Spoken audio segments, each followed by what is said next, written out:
Assalamualaikum warahmatullahi wabarakatuh. Kami dari kelompok 3 akan mempersembahkan sebuah video tentang kampanye kesehatan mental. Tema yang kita bakal bahas yaitu tentang academic burnout dan cara mengatasi stres saat kuliah online. Relate banget gak sih sama keadaan kalian sekarang? Jadi apa sih academic burnout itu? Jadi burnout dalam bidang akademik atau bisa disebut juga academic burnout didefinisikan sebagai perasaan lelah atau stres berkepanjangan karena tuntutan akademik, memiliki sikap sinis terhadap tugas-tugas perkuliahan, dan perasaan tidak kompeten sebagai mahasiswa. Cordes menyatakan bahwa burnout pada individu itu berhubungan dengan kemunduran hubungan interpersonal dan pengembangan perilaku negatif. Biasanya nih, mahasiswa yang mengalami burnout akan melewatkan kelas atau bolos, tidak mengerjakan tugas dengan baik, dan mendapat hasil ujian yang buruk hingga menyebabkan penurunan nilai atau bahkan sampai mengulang kelas. Masalah akademik yang tidak segera diselesaikan berpotensi menyebabkan academic burnout. Leiter dan Maslach mengatakan bahwa terdapat 6 faktor berpengaruh dalam muncul tidaknya burnout, yaitu workload, control, reward community, value, dan fairness.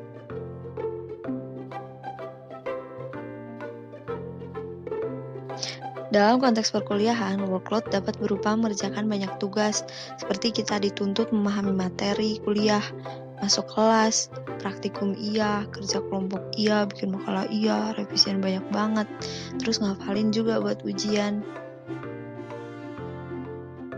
Workload merupakan salah satu faktor yang sering kita rasain nih pas kuliah online, bener gak?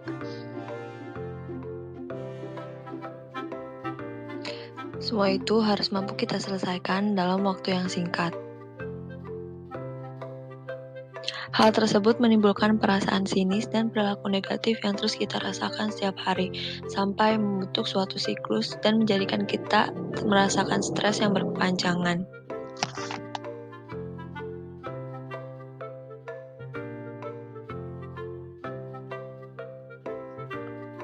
Karena gak bisa dipungkiri, kita harus ngelewatin hal tersebut, tapi tetap juga harus tanggung jawab terhadap tugas-tugas kita sebagai mahasiswa dalam kondisi apapun. Jadi, gimana sih sebenarnya cara kita keluar dari situasi tersebut? Untuk keluar dari situasi tersebut, kita harus tahu dulu nih cara mengolah stres atau dalam istilah psikologi disebut dengan coping stress. Menurut Wheaton dan Lloyd, coping merupakan upaya-upaya untuk mengatasi, mengurangi, atau menoleransi ancaman yang membebani perasaan yang timbul karena stres. Menurut Lazarus, coping stress dibagi menjadi dua, yaitu problem focus coping dan emotion focus coping.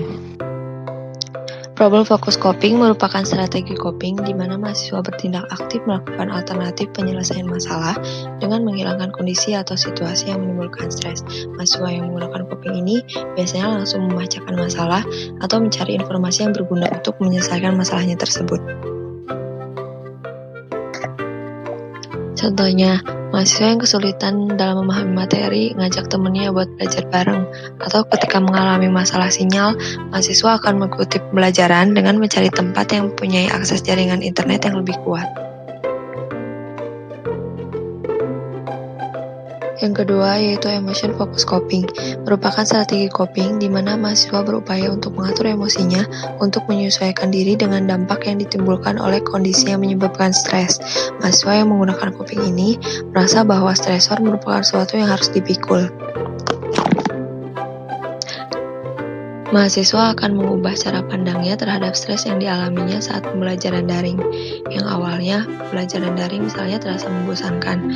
Tetapi dengan menggunakan coping ini, mahasiswa mengubah sudut pandangnya dari yang membosankan menjadi membiasakan dengan sesuatu yang menyenangkan.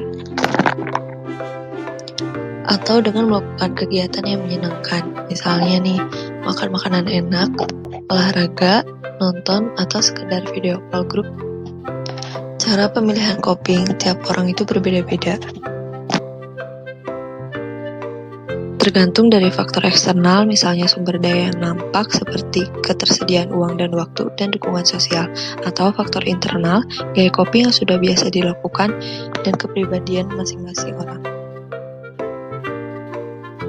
Terima kasih sudah meluangkan waktunya untuk nonton video ini. Semoga ilmunya bermanfaat. Sekian dari kelompok kami. Wassalamualaikum warahmatullahi wabarakatuh.